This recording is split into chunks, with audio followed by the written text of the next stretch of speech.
dengan membangun tanggul pantai. Tanggul pantai yang harus dibangun kurang lebih adalah sepanjang 39 km. Yang sudah terbangun oleh Kementerian PU sudah 14,7 km dan Pemprov DKI ada 8,2. Tapi yang belum terbangun cukup panjang, kurang lebih sekitar 16,1 km. Pastinya kami ingin segera melakukan pembangunan itu. Yang untuk sedang dibangun tahun 2004 ini, insya Allah selesai pada pertengahan 2005. With Christmas just around the corner, state-owned airport operator Angkasa Pura Indonesia recently estimated that the peak of air travel during the year-end holiday season will take place on December the 20th. They're expecting up to 106,000 passengers, which is significantly higher than last year. Angkasa Pura Indonesia predicted that the peak of the 2024 year-end holiday season will take place from December 20 through 22nd, with a total of 1.6 million individuals traveling nationwide. They also anticipate a significant rise in passengers across 8 airports, namely the Soekarno-Hatta, Ngurah Rai, and Sultan Hasanuddin. Angkasa Pura Indonesia continues to optimize services for passengers across Indonesia ahead of the year-end holiday season. They are also set to implement a special flight scheme in anticipation of challenges such as adverse weather and technical issues. This scheme is also expected to prevent passenger buildup in specific times due to the expected surge in travelers. Dari sisi bandara, kita akan memberikan informasi dan menyiapkan bandara kita dengan sebaik-baiknya. Potensi itu bisa terjadi kapan aja. Namun yang kita memang harus waspadai saat ini memang cuaca ya. Ini sesuai dengan informasi dari BMKG, ini potensi cuaca yang memang saat ini kondisinya cukup ekstrim lah, kurang baik.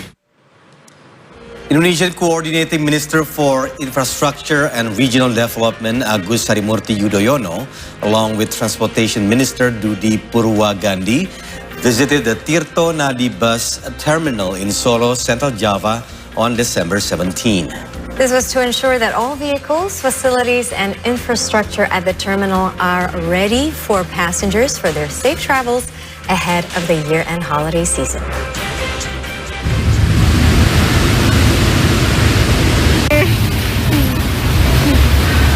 Indonesian Coordinating Minister for Infrastructure and Regional Development Agus Harimurti Yudhoyono, accompanied by Transportation Minister Dudi Purwagandi, assessed the Tirto Nadi Type A bus terminal in Solo, Central Java on December 17th. They conducted RAM checks on buses and inspected brakes, windshield wipers, and headlights. Coordinating Minister Yudhoyono also took the time to interact with bus passengers during the visit.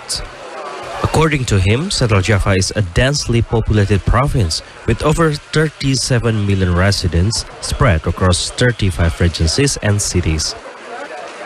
He added that this will lead to a surge in travelers during the year-end holidays. Coordinating Ministers Yudhoyono and Minister Purwagandi also traveled by train from Jakarta to Yogyakarta to assess the readiness of rail transportation ahead of the Christmas and New Year holidays. This was done to ensure that transportation facilities and infrastructure are fully prepared to serve the public. Terutama mendukung mobilitas atau transportasi masyarakat kita menjelang Natal dan Tahun Baru. Kita tahu Jawa Tengah merupakan provinsi yang besar, populasinya 37 juta lebih, ada 35 kabupaten kota, dan tentunya akan semakin tinggi intensitas pergerakan atau mobilitasnya di akhir tahun ini. Kami ikut menyaksikan rem check, ini sebuah prosedur tetap yang dijalankan setiap saat di terminal-terminal kita.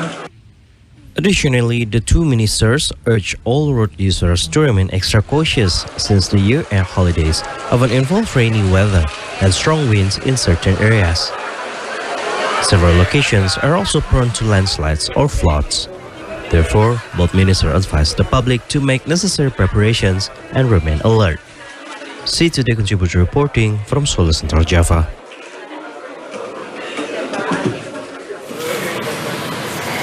There you go. Those were the top stories coming from Indonesia. We're going to take a little breather, but when we come back, we'll bring you the highlights from the world of sports. And one of them that I'm excited about, Tom, is about Vanya Mainsuenpon, who is a Thai swimming prodigy. She's only 5 years old, right? 5 years old. So cute. Yes, we have that one for you folks and many more, including volleyball, golf, and baseball. So all that to come when we return to the C Morning Show only on See Today.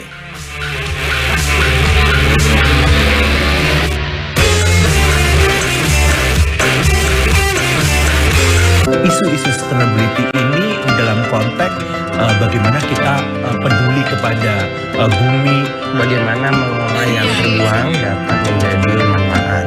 Salah satu upaya saya untuk mencintai alam dan merawat bumi. Kita membuat si tanaman nyaman seperti habitat aslinya. Kita sangat percaya bahwa ini harus menjadi awareness dan harus dilakukan oleh setiap orang. Solar ini dari Indonesia, khususnya dari Sulawesi Selatan dan Tenggara, terus dari Maluku sampai ke Raja Ampat, Papua. Untuk mama sendiri atau Polypterus ini dia itu cukup hardy sih. Jadi untuk range airnya sendiri bisa toleransi agak jauh. Jadi mungkin beberapa ikan cuma bisa di pH basah atau cuma bisa di pH asam. Dia bisa di pH sekitar 5 sampai 8 itu dia masih oke. Di sini saya pikir wah ternyata kami bisa merasa nyaman dengan hunian tradisional itu yang tidak perlu AC. Sebenarnya karena kita di negara tropis gitu ya, maka rumah ini pasti otomatis harus arsitekturnya juga tropis gitu ya. Fungsi hunian itu bagi saya adalah tempat kita ingin kembali, di mana di dalam rumah itu kita merasakan nyaman, merasakan bahagia, mungkin dari sekarang hingga sampai kita tua nanti. We have the latest global economy and business trends. U.S. Federal Reserve on Thursday slashed interest rates by 25 basis points. And astute analyses from experts on the current economic dynamics. We see right here the Dow Jones Industrial Average dropped to 159. Tune in to See Today Business live at 12:30 p.m. every Monday to Thursday and at 1 p.m. on Fridays. As the host of this year's summit, President of Brazil, President Luiz Inácio Lula da Silva, closed the Group of 20 or G20 summit on Tuesday and handed over the presidency to South Africa. Depois da presidência sul-africana, todos os países do G20 terão exercido pelo menos uma vez a liderança do grupo. Será um momento propício para avaliar o papel que desempenhamos até agora e como devemos atuar daqui.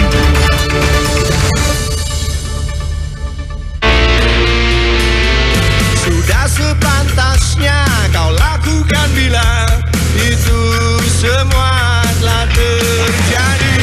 Satukanlah cinta kita, walau hati ini lelah dari semua perbuatan kita.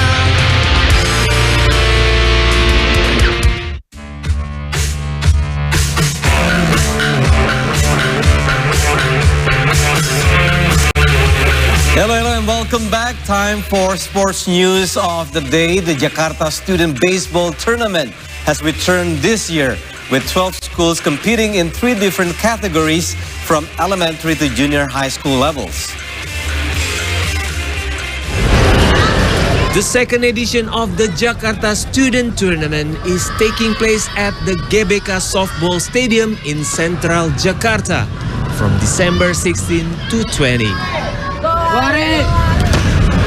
This youth baseball tournament not only offers trophies and certificates for the top performing teams, but also recognition from the Youth and Sport Agency, which could benefit the participants when registering for higher education. This is the second times. We held 2 times in a year. every end of the semester. So when the holidays begin, Jakarta Student Tournament is begin. The most exciting prize is certificate from Dispora. For junior high school category and also elementary school major, the champion will be got certification from Dispora. The tournament features 3 competition categories, namely the elementary minor for 3rd to 5th graders, the elementary major for 5th to 6th graders, and junior high school. A total of 23 teams from 12 schools across Jakarta, Tangerang, Bandung, Surabaya, and East Kalimantan are competing in the tournament to enhance their baseball skills. This tournament, it depends who's we are going against to, but most of the time it's very challenging because baseball, you can't really play it alone, so you really have to bond with your team. For the future, I think this kind of tournament is very useful because we get to learn and we get to compete against a lot of other people, and we could also make new friends. The young players are eager to showcase their skills with an average of 2 months of practice under their belts. The minor elementary category in particular reflects the growing interest in baseball among younger students as they begin to learn and enjoy the game. Because it's fun. It's fun. And which grade are you in right now? 4. 4th grade.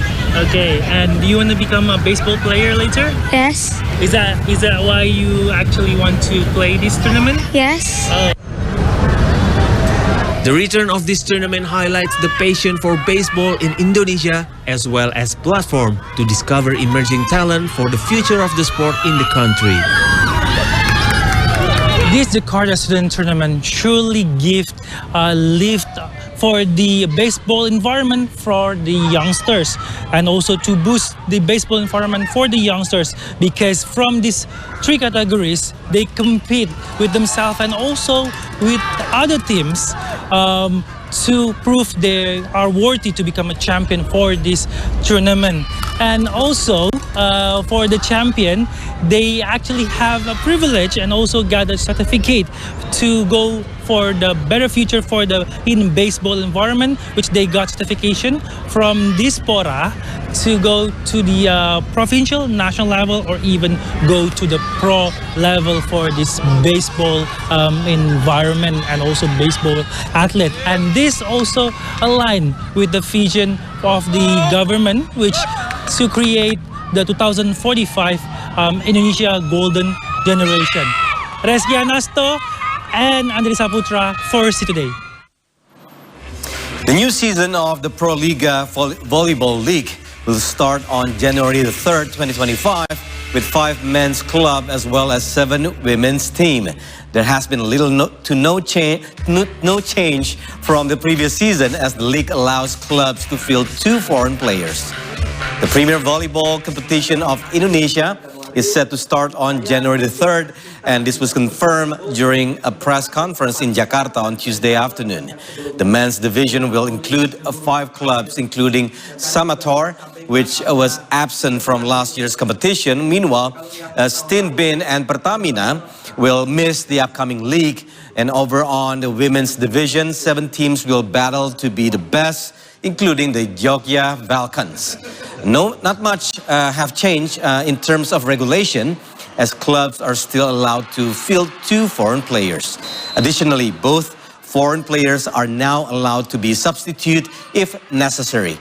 The policy is in place since the break between the regular season to the semifinals is relatively long. The 2025 Pro Liga will take place in 11 cities. It'll start in Semarang and conclude with finals in Yogyakarta on May 10 and 11. Tahun ini kita ada 5 tim putra, tapi bukan berarti 5 tim putra ini justru malah kekuatannya tambah berimbang. Karena seluruh pemain-pemain yang bagus ada di 5 tim ini. Apalagi sekarang putra itu sebenarnya kita kelebihan pemain, banyak pemain di luar Proliga masih banyak yang coba. The Pondok Indah Golf Club is poised to organize the challenging 2024 Pondok Indah International Junior Championship. It's now underway until December 19 at the Pondok Indah Golf Course in Jakarta. 109 golfers from 10 countries, including Australia, Sweden, Thailand, and the UK and the United States are taking part in the competition. Those eligible to compete range from age 11 to 17. Additionally, the championship implements the shotgun system in the first and second day. Indonesian golfer Raihan Abdul Latif lifted the trophy in the men's category last year, while Elaine Wijaya won the women's division. Meanwhile, Thai golfers Sufichaya Fin Chaitam and Kitada Kosaluta won the tournament in 2022. The championship shows the Pondok Indah Golf Club's commitment